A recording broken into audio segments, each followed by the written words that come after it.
I will never forget the sound of crystal shattering against marble, or the way my 8-year-old daughter's scream cut through the Christmas cocktail chatter like a knife through silk. But what haunts me most is the smile on my father-in-law's face as he raised his wine glass and tapped it with a silver spoon, calling for silence in a room full of 50 guests before he destroyed my family with a single sentence. "Ladies and gentlemen," Gerald announced, his voice booming with the confidence of a man who had never been told no in his entire life. "In the spirit of Christmas honesty, my wife and I have decided to request a DNA test for our granddaughter Fiona. This family does not raise cuckoos in the nest. We have reason to believe the child does not carry our bloodline." The room fell silent. Someone's phone camera light blinked on. My daughter stood frozen in the doorway, where she had fled after breaking an antique ornament, her small hands still bleeding from the shards, her face draining of all colour. That was the moment everything changed. That was the moment I stopped being the good daughter-in-law, who swallowed every insult, every cutting remark, every attempt to control my life. That was the moment I became someone else entirely. Before we go further into what happened next, if this story resonates with you, if you have ever dealt with toxic family members who tried to break you down, please hit that like button and subscribe. Your support means everything, and I want to hear your stories in the comments below. Have you ever had to stand up to family members who treated you like you were worthless? Drop a comment and let me know. Now let me take you back to where this nightmare truly began. 3 years earlier, I had married Samuel Mitchell, thinking I was entering a fairy tale. He was kind, successful, everything I had dreamed of in a partner. What I did not know was that his parents, Janice and Gerald, were architects of control and manipulation, who saw me as nothing more than a gold digger from the moment I entered their orbit. I came from a middle-class background. My father was a high school teacher, my mother a nurse. To Janice, this made me unworthy of her precious son. The first Christmas after our wedding, Janice handed me an apron as soon as I walked through the door of their massive colonial-style mansion in the suburbs. "The help is off today, dear," she said with a smile that never reached her eyes. "I assume you know how to cook. Or did you never learn that where you come from?" I spent that entire day in the kitchen while she entertained guests in the living room, occasionally popping in to criticise how I had diced the vegetables or seasoned the turkey. Samuel was stuck in his father's study talking business, and every time I tried to catch his eye for support, Gerald would pull him away for another drink, another cigar, another conversation that excluded me completely. When Fiona was born, things escalated. Janice insisted on being in the delivery room despite my protests, and the first thing she said when she saw my daughter was, "Well, she does not look much like Samuel, does she?" The nurse actually gasped. My husband, exhausted and emotional from the 30-hour labour I had just endured, snapped at his mother for the first time in his life. "Mom, that's enough. Get out!" I loved him so much in that moment. But Janice did not forget that humiliation, and she spent the next 8 years making me pay for it. The comments became more frequent and more vicious. "Are you sure you should be feeding her, that the child is looking rather chunky? Did you really let her leave the house in that outfit? What will people think of this family? I would have thought with all the free time you have at home you could keep a cleaner house."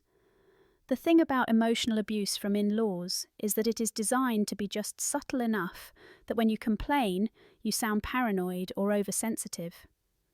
Samuel would defend me, but then Gerald would take him aside for a man-to-man talk, and somehow I always ended up apologising to keep the peace. The financial control was worse. Samuel came from money, real generational wealth, but his parents held the purse strings. His father owned the commercial real estate company where Samuel worked, and every bonus, every raise, every benefit had to be approved by Gerald. They had set up a joint credit card account when Samuel was in college that they still managed, and while we had our own checking account, any major purchase required family approval. When I suggested we should have complete financial independence, Janice actually laughed. "Darling, the family estate includes everyone. We are just making sure assets are properly managed. Surely you trust us more than you trust yourself with money." The implication was clear. I was too stupid, too poor, too beneath them to understand wealth. But I endured it. I swallowed my pride because I loved my husband, and I wanted my daughter to have a relationship with her grandparents. I told myself that their generation was just different, that they meant well, that I was being too sensitive. I made excuses for them at every turn, and with every excuse, I lost a little more of myself. Then came Samuel's grandmother Agnes. She was 92 years old, sharp as a tack, and the only person in the family who had ever treated me with genuine respect. She lived in a beautiful old house in the city, fiercely independent despite her age. Agnes had built her own fortune in real estate back in the 1950s, when women were not supposed to do such things, and she had maintained complete control of her assets through an ironclad trust fund. Janice and Gerald resented her for it. They had been counting on that inheritance for years, and Agnes's stubborn refusal to die or hand over control drove them absolutely insane. Agnes adored Fiona. She would have us over for tea every Sunday, just the three of us without Samuel's parents. She taught my daughter about investing, about independence, about never letting anyone make you feel small. "Your grandmother," she would tell Fiona, while glaring pointedly at me, "needs to grow a spine. But you, little one, you are going to be fierce." I should have listened to her sooner. I should have asked her what she meant by those long looks she would give me when I made excuses for Janice's behaviour. 6 months before that terrible Christmas, Agnes suffered a mild stroke. Nothing life-threatening, but enough to scare everyone. Suddenly, Janice and Gerald were at her house every day, fussing over her care, talking about power of attorney, suggesting it might be time to move into assisted living. I saw the fear in Agnes's eyes, even as she smiled and thanked them for their concern. One afternoon, when I came to visit alone, she grabbed my hand with surprising strength. "Hannah," she whispered, glancing at the door to make sure we were alone, "they want me declared incompetent. They want control of my assets. $3 million, my dear, plus the house and several properties. If they get their hands on it, your daughter will never see a penny. The trust is supposed to split between all grandchildren, but Janice has been pushing for years to have Fiona excluded. She claims the girl is not really family." My blood ran cold. "What are you saying?" Agnes squeezed my hand harder. "I am saying that my son and his wife are in serious financial trouble. Gambling debts, bad investments in cryptocurrency. They have been living beyond their means for years, and they are desperate, and desperate people do terrible things." I did not want to believe her. Surely Janice and Gerald, for all their faults, would not go that far. But Agnes insisted I help her set up security cameras in her house, hidden ones that would record conversations. "Just in case," she said. "Just so we know what we are dealing with." I agreed, thinking it was probably just the paranoia of an old woman who had been through a medical scare. I had no idea I was documenting evidence for a war. The next few months were tense. Janice became increasingly aggressive toward me and Fiona. She started making comments about my daughter's appearance in front of other family members. "She really does not have the Mitchell nose, does she? I wonder where she gets those eyes from. Certainly not from our side of the family."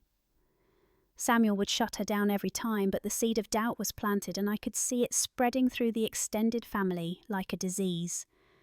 His sister Kimberly, who had always been cold to me, started bringing her daughter Malene around more often, and Janice would make a big show of fawning over her real granddaughter. I started noticing other things too, whispered phone conversations that stopped when I entered the room. Gerald taking Samuel into the study for increasingly frequent emergency business meetings. The credit card account showing charges I did not recognise. When I asked Samuel about it, he looked exhausted. "My dad is handling some financial restructuring. It's complicated." I pressed him for details, but he clammed up the way he always did when family finances were involved. That was how they had trained him. Do not question, do not probe. Family business stays in the family. 2 weeks before Christmas, Fiona came home from school crying. The other children had been teasing her, saying her grandmother told their mothers that Fiona was not really a Mitchell, that she was a bastard child from an affair. My daughter did not even know what those words meant, but she knew they were meant to hurt her. I called Janice immediately, my hands shaking with rage. "How could you spread rumours about an 8-year-old child, your own granddaughter?" Her voice was ice cold. "If she were my granddaughter, I would not need to have this conversation. But since you insist on playing these games, we will settle this once and for all. Gerald and I are demanding a DNA test, and if you refuse, we will take it to the family lawyers." I should have refused. I should have told them to go straight to hell and cut them out of our lives immediately. But Samuel convinced me otherwise. "Let's just do the test," he said, looking defeated. "We will prove them wrong, and then they will have to apologise and leave us alone." He was so naive. He still believed his parents were capable of shame. The test was scheduled for the day after Christmas. But Janice and Gerald could not wait that long for their dramatic reveal. They wanted an audience. They wanted to humiliate me in front of everyone who mattered in their social circle. So they planned their Christmas cocktail party, invited 50 of their closest friends and business associates, and set the stage for my public execution. The party was elaborate even by their standards. Ice sculptures, a full catering staff, champagne towers, a string quartet playing in the corner. Janice had insisted we arrive early to help set up, which really meant she wanted to dress Fiona in an outfit she had purchased without consulting me, and make last-minute criticisms of my appearance. "That dress makes you look rather matronly, dear," she said as soon as I walked in. "But I suppose it will have to do. Try to stay in the background tonight. This party is about the Mitchell family legacy." Fiona was nervous. She had been having nightmares ever since the DNA test demand, afraid that somehow the results would say she was not her father's daughter, that she would be sent away. I held her close and whispered, "No matter what anyone says, you are loved. You are ours. Nothing will ever change that." She nodded, but I could see the fear in her eyes. Children know when something bad is coming. The ornament incident happened around 8 o'clock. Fiona was reaching for a cookie from the dessert table when her sleeve caught on one of Janice's precious antique decorations, a crystal angel that had supposedly been in the Mitchell family for 4 generations. It fell and shattered spectacularly across the marble entryway. The entire party stopped and stared.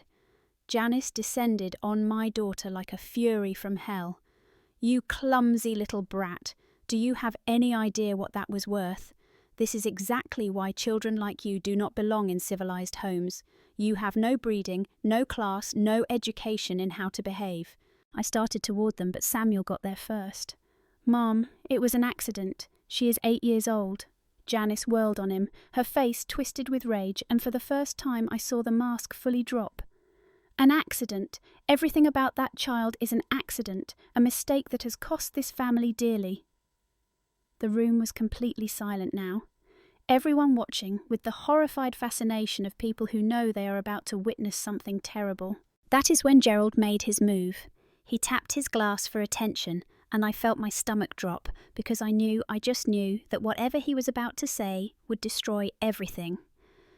His speech was perfectly rehearsed, delivered with the confidence of a man announcing a business merger rather than destroying a child's sense of security. He talked about family legacy and bloodlines and the importance of knowing the truth.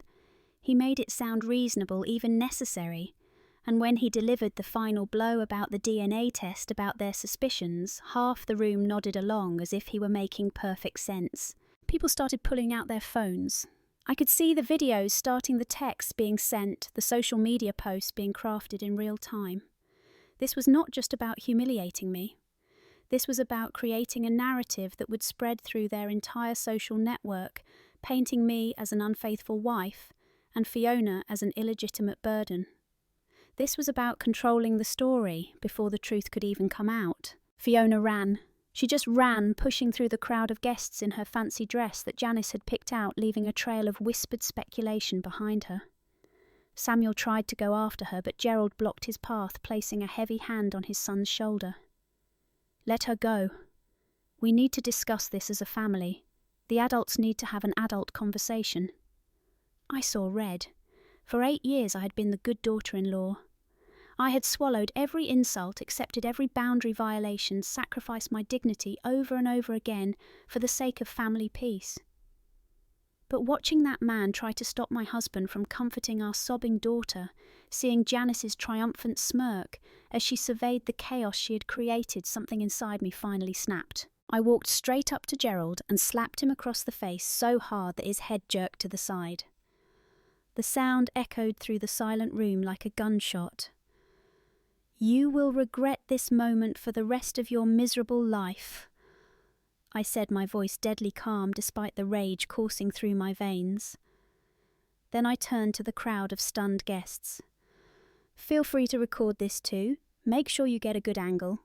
I want everyone to see exactly what kind of people you are supporting." I grabbed Samuel's hand and pulled him toward the door. He was in shock, still processing what had just happened, but he followed me. We found Fiona huddled in our car, crying so hard she could barely breathe. I held her and made her a promise.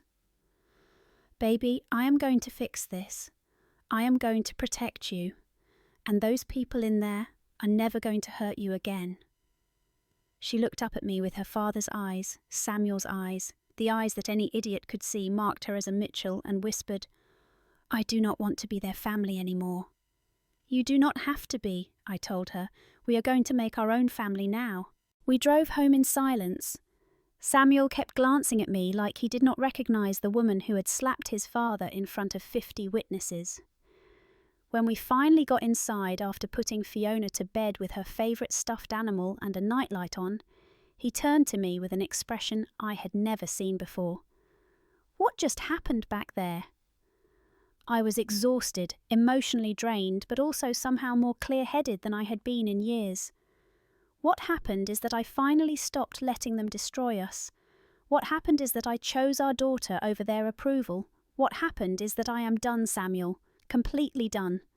If you want to keep them in your life, that is your choice, but they will never have access to me or Fiona again. He sat down heavily on the couch and put his head in his hands. For a long moment, I thought he might choose them. But then he looked up at me and said, "I am so sorry. I should have protected you from them years ago. I should have set boundaries. I should have been the husband and father I promised to be, instead of the obedient son they demanded." We held each other and cried, grieving for the family we had tried so hard to be part of, grieving for the years we had wasted trying to please people who would never be satisfied. The next morning we woke up to discover Samuel's credit card had been frozen. Not just the joint family account, but his personal credit card that we had thought was separate. When he called his father's office, Gerald's secretary informed him that there had been financial irregularities, and all accounts tied to the Mitchell estate were under review. It was a power play pure and simple, designed to punish us for leaving the party and for my public display of disrespect, but the financial attack was just the beginning. By noon, my phone was blowing up with messages from other mothers at Fiona's school. Apparently Janice had been busy on social media and in the various parent group chats, spreading her version of events. According to her narrative, I was a gold digger who had trapped Samuel with a pregnancy. There had always been questions about Fiona's paternity, and the DNA test was just a formality to confirm what everyone already knew. She painted herself as the concerned grandmother trying to protect the family from a con artist, and she was convincing. Women I had considered friends were sending me messages, demanding I tell them the truth, asking if I had really been unfaithful, suggesting maybe I should just confess rather than drag this out. I wanted to respond to every message, to defend myself, to explain what had really happened. But Samuel stopped me. "Do not engage," he said. "Anything you say will just be twisted and used against you. We need to talk to a lawyer." We spent that entire day consulting with a family law attorney who specialised in cases involving parental alienation and defamation. She listened to our story, reviewed the videos that had inevitably been posted online of Gerald's speech and my slap, and gave us her assessment. "This is going to get worse before it gets better. They are building a case for grandparents' rights, and in this state, if they can prove you are unfit parents, or that cutting them off would harm the child they have been actively involved with, they might have legal standing." The second day after the party, things escalated in a way I never could have imagined. It was past midnight when we heard the pounding on our door.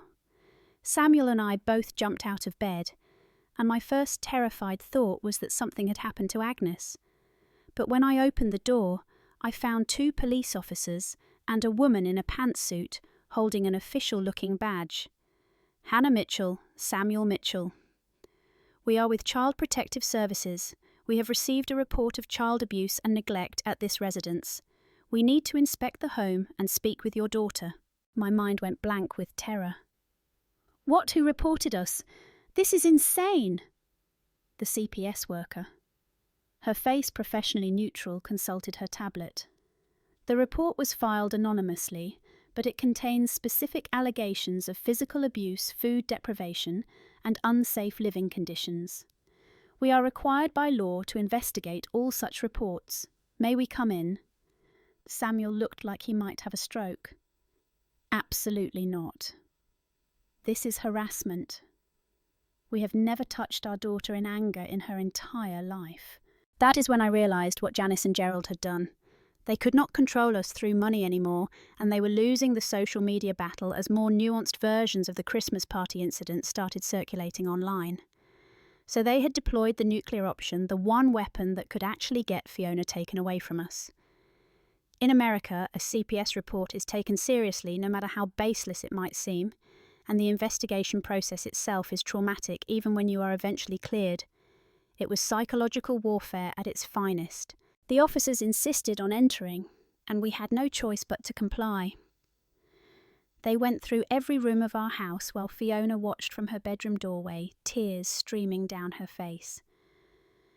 The CPS worker questioned her about whether Mommy and Daddy ever hit her, whether she ever went to bed hungry, whether she felt safe at home. My daughter, 8 years old and traumatised from the party just 2 days earlier, was now being interrogated by a stranger in the middle of the night. Samuel was arguing with one of the officers, his voice rising, and I saw the officer's hand move toward his weapon. "Sam, stop!" I screamed. The last thing we needed was for him to get arrested on top of everything else. I forced myself to become calm, to think strategically rather than emotionally. "Officer, we have security cameras throughout the house. You can review weeks of footage showing our daily routines with our daughter. We also have medical records from her paediatrician showing she is healthy, well-fed, and up to date on all vaccinations. I can provide you with references from her teachers, her friends' parents, anyone you want to talk to. This report is false, and it was filed by my in-laws as retaliation for a family dispute." The CPS worker's expression shifted slightly. "What kind of family dispute?" I took a deep breath and told her everything: the Christmas party, the DNA test demand, the financial abuse, the social media campaign. I showed her the videos that had been posted online, showed her the threatening text messages Janice had sent me after we left.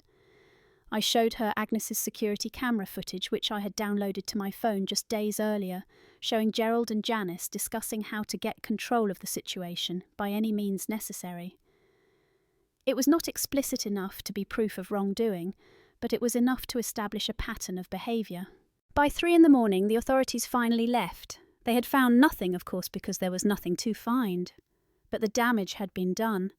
Fiona had nightmares for weeks afterward, terrified that someone was going to take her away. The investigation would remain open for 30 days while they completed their due diligence, which meant we were under a microscope during that entire time. One wrong move, one misinterpreted statement, and we could lose everything. The next morning, exhausted and running on pure adrenaline, I called Agnes. I told her everything that had happened, and there was a long silence on the other end of the line. When she finally spoke, her voice was cold and hard, in a way I had never heard before. "Those vicious idiots. They have finally gone too far. Hannah, I need you to do exactly what I tell you. We are going to war and we are going to win." And Agnes had Samuel and me come to her house that afternoon while Fiona was at school. We found her in her study with a man in an expensive suit, who she introduced as her personal attorney, Marcus Chen. He was not just any lawyer. He was one of the top trust and estate attorneys in the state, and he had been working with Agnes since before I was born. "Mrs. Mitchell has briefed me on the situation," he said. "We have several courses of action available, but first we need information. I need you to tell me everything you know about Gerald and Janice's finances." Samuel hesitated. "I do not know much.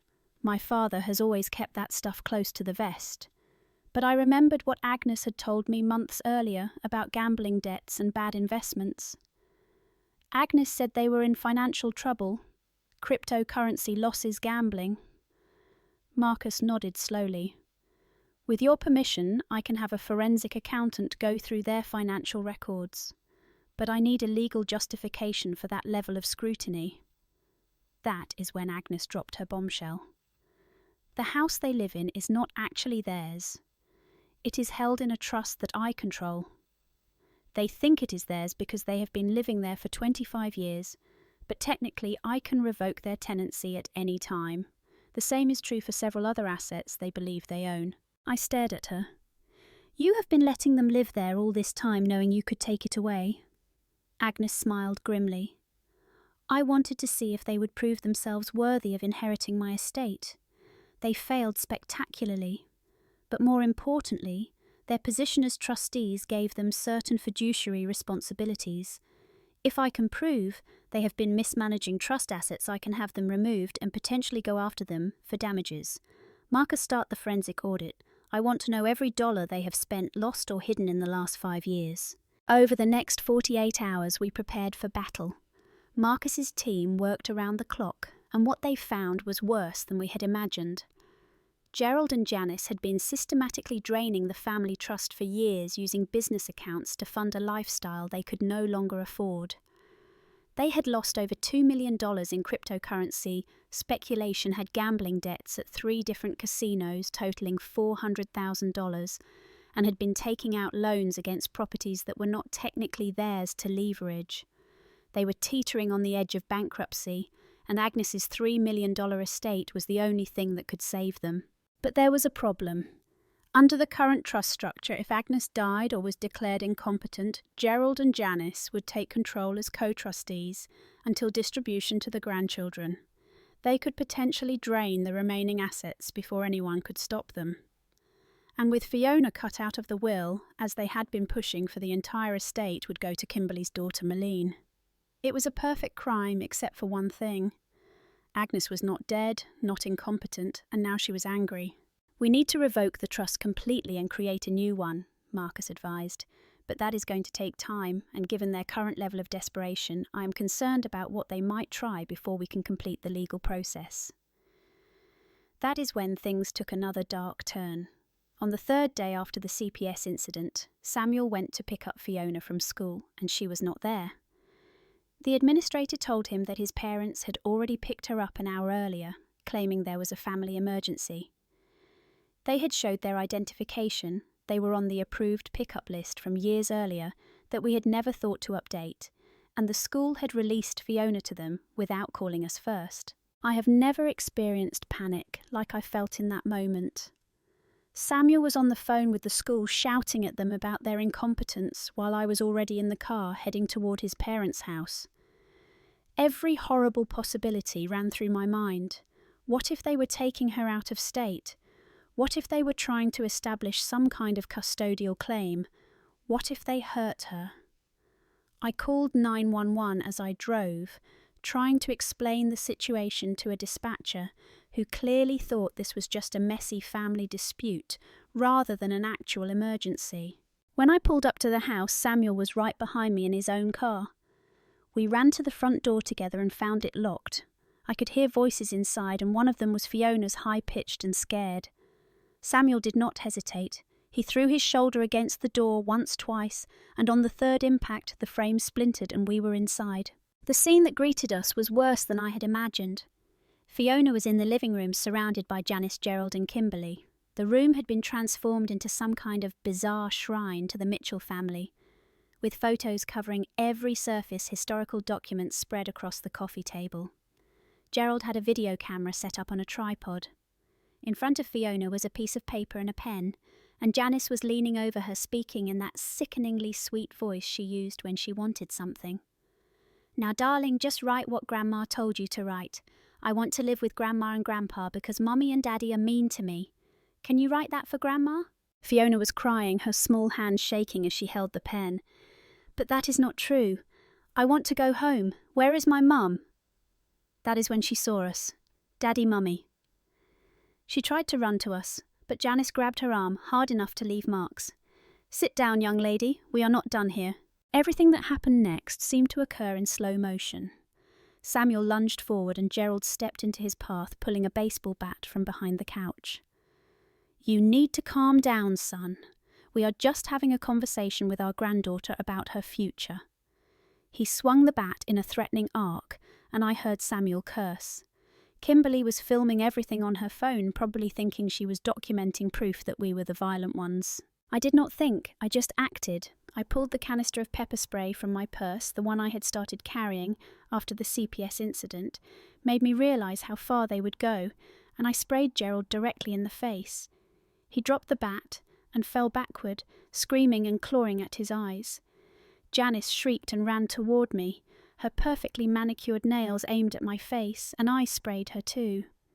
Then I ran to Fiona, pulled her into my arms and held her tight while Samuel grabbed the baseball bat to keep Gerald from reaching for it again. That is when the door opened behind us and Agnes walked in, flanked by Marcus Chen, 2 police officers and a bailiff. The cavalry had arrived. Agnes surveyed the chaos with the cold expression of a general assessing a battlefield. The video camera was still recording. The piece of paper with Janice's coached statement was still on the table. Kimberly was still holding her phone up, inadvertently filming the entire thing. "Well," Agnes said quietly, "I see we have collected all the evidence we need." The police officers moved to restrain Gerald and Janice while Marcus spoke with the bailiff, presenting some kind of legal documentation. I was holding Fiona so tightly she could barely breathe, but I could not let go. Samuel was standing over his father with the bat still in his hands, his face a mask of betrayal and rage. "How could you?" he asked. "She is your granddaughter, your blood. How could you do this to her?" Janice, even with tears streaming down her face from the pepper spray, still managed to spit out blood. "That is exactly the point. She does not have our blood. She is a mongrel, a mistake, a worthless little bastard that you have been tricked into raising." She turned to Agnes with desperate fury. "Mum, we did this for you, for the family. That woman trapped your grandson, and now she is trying to steal your estate. We were protecting you." Agnes stepped forward and slapped her daughter-in-law across the face. At 92 years old, she did not have much strength behind it, but the gesture itself was powerful enough. "I do not care if that child is related to me by blood or not. I only know that you and my son are disgusting excuses for human beings who tried to traumatize an innocent child to cover your own financial crimes. You are pathetic." That is when I pulled out the envelope I had been carrying in my purse since that morning. We had rushed the DNA results through a private lab, paying extra for a 48-hour turnaround. I threw it at Janice's feet. "Open it," I said. My voice was shaking, but I forced myself to stay calm. "Open it and read it out loud so everyone can hear what a delusional monster you are." Janice picked up the envelope with trembling fingers and tore it open. Her face went from red to white as she read the results.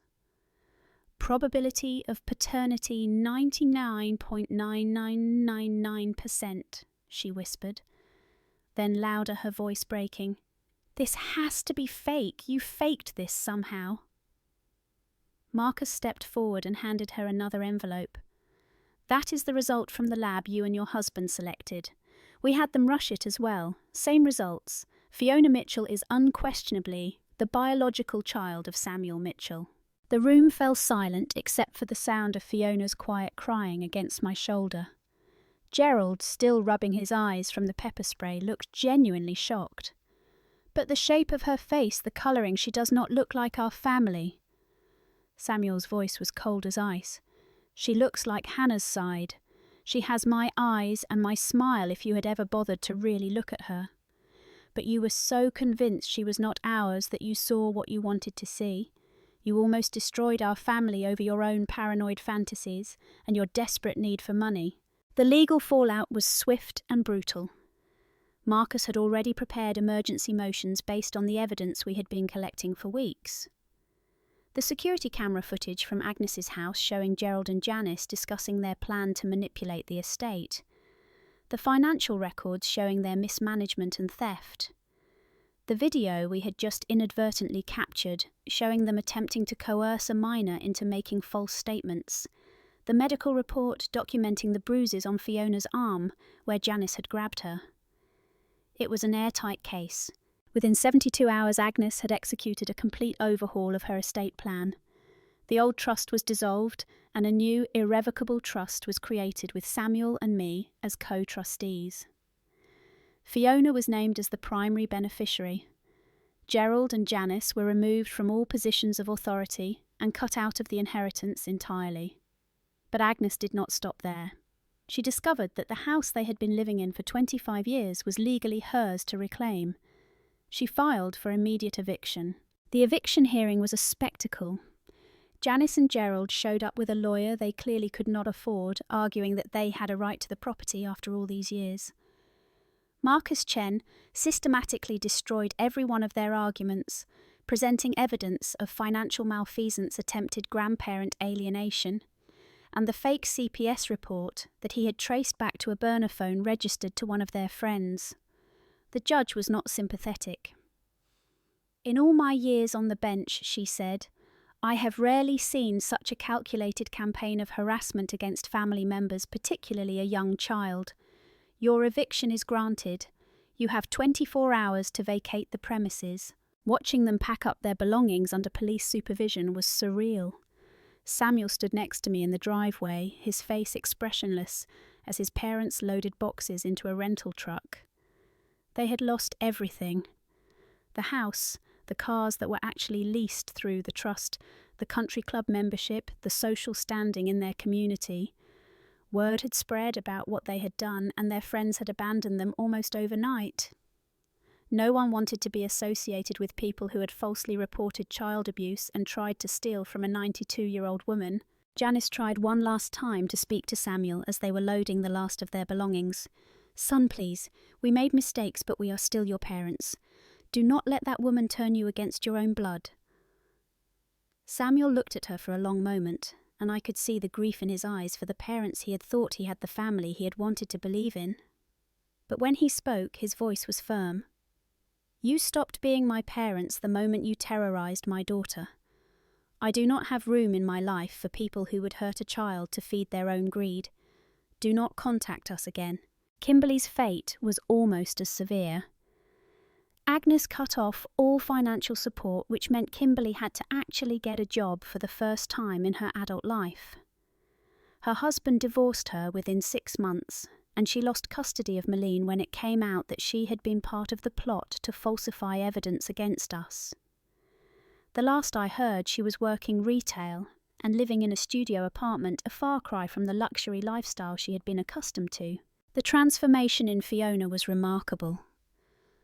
Within weeks of cutting off contact with her paternal grandparents, her nightmares stopped. She started smiling again, laughing at dinner, bringing home art projects from school that she was proud to show us. She and Agnes became even closer, spending every Sunday together, talking about everything from history to business, to what Fiona wanted to be when she grew up. Agnes taught her that family is not defined by DNA, but by love, respect, and the willingness to protect each other. Samuel struggled more than I did with the aftermath. He had spent his entire life trying to please his parents, and confronting the reality of who they truly were shattered something fundamental in him.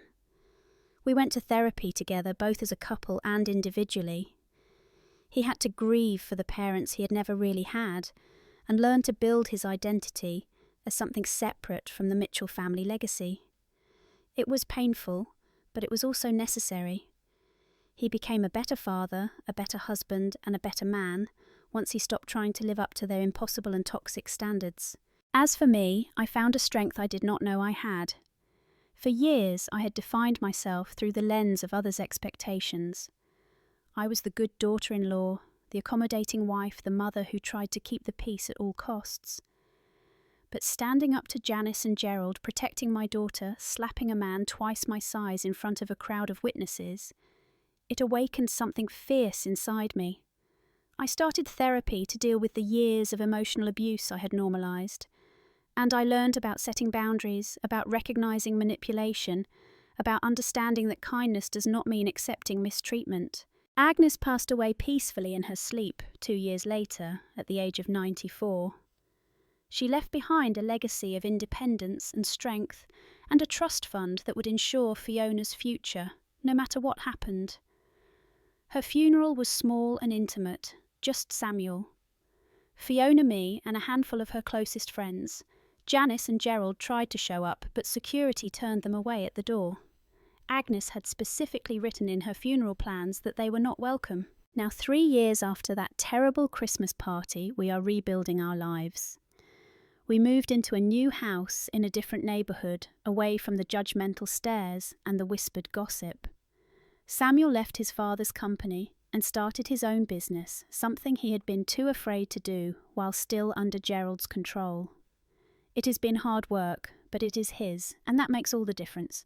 Fiona is 11 now, thriving in a new school where no one knows about the DNA test scandal or the crazy grandparents who tried to kidnap her. She still has moments where she asks questions about why her grandparents were so mean, why they did not love her the way grandparents are supposed to. I try to give her honest answers while protecting her from the full ugliness of their motivations. Someday when she is older, I will tell her everything. But for now, I just make sure she knows that their failure to love her was never about her worth, it was about their own moral bankruptcy. Last Christmas Eve, we had our own celebration.